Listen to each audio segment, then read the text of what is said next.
goddess-worshipping cultures were more peaceful, were more agrarian, had more respect for the land and the earth. Well, frankly, there's a lot of evidence that that may not always have been true. In my research for my goddess book, I found out there were as many goddesses of war and goddesses of sacrifice and hunting. So I think that it's probably more true to say that the archetypes are represented equally, probably in most cultures, in both genders. But what is true, what for sure is true, every place I could find, is that the cultures who tended to honor a goddess were much more aware of the cycles of time.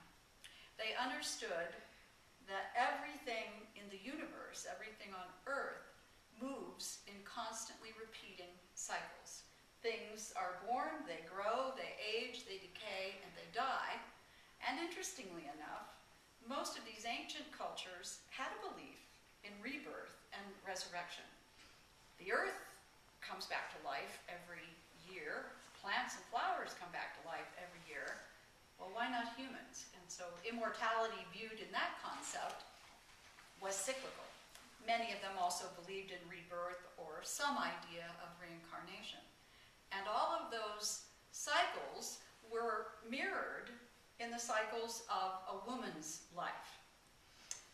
All women's lives are divided by before women bleed, while they bleed, and after they bleed. And around the world, that trinity, which is many, many thousands of years older than the one that appeared later in the Christian tradition, they were often called